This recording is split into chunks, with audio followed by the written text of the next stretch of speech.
209 کس کار میکنن 209 کس کار میکرد حاضر یک 80%ش و مهنتی رخصتی داده شرکت هایی که برای ما خدمت میکردن از سبب کم بودن اهالی برای پرواز نمودن به طریق روسیه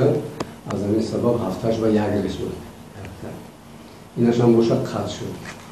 قطع شدنش سبب برای همین که همون شرکت ها برای که ضرر دیدن ما همون شهروندا را چی کرده سوالات پر نکرده میشیم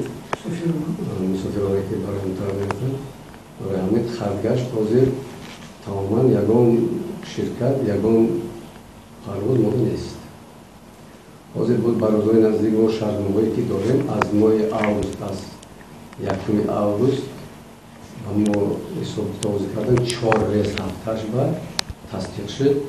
از ماه اوگوست انشاءالله هر هفته 4 ریز به طرف روسیه پرواز میکنه این هواپیماهای کجا است شهرنامه‌تون تاجیک ایر از اداره اندازه‌سپارندگی عظیم شهر قرغان ولایت ختلان گفتن که شما یک قرضدار هم هستید سالهای زیاد از انداز چقدر است صفرش باید اگر من با شما گفتن نمیتونم برای که با من این مسئله تو بگیش نمن یکی ما قرضدار است زیاد است؟ است میشه تو تای 7-8 روز هست امکانی باز پس این مبلغ انداز پول انداز در سالهای نزدیک در نظر هست یا نه؟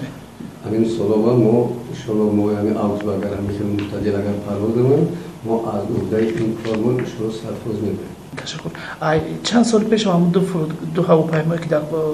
فرودگاه قرغان تپه منع کرده شدن بودند از جانب روسیه که تاجیکستان به فایده خودش گرفت باید اونها انداز میسپاریدن حکومت شهر قرغان تپه هم گفت که اونها انداز سپارنده‌های باختر است یک بحثی هم بود حالا اونها در کدام شرایط کاری ایستادن او دو تا هواپیمایی که ما در همینجا از طرف روسیه قرضگیر ایستادگی اندازی رو از ما گرفتن و یا دعوت کردن واسه در حساب این ابران گذاشته است از ما گفته که باید یک حساب کتابشون این ابران بکنن از دست ما گرفته شده اینجا شما رو تنگ نمی‌کرد یا که نه حاضرش با اگر که ما در خیلی گفتن که تو سه شرکت قطعی ما همکاری میکنند تنگی میکنند نه که یک حاضرش من نه همین سال وعده کردن که این رو ما از اینجا میبرند که جای باشند برای تعمیر کردن و برای استفاده بردن گرفته میبرند که باید برند شد؟ اکنون تا سال آخرش تا آخر سال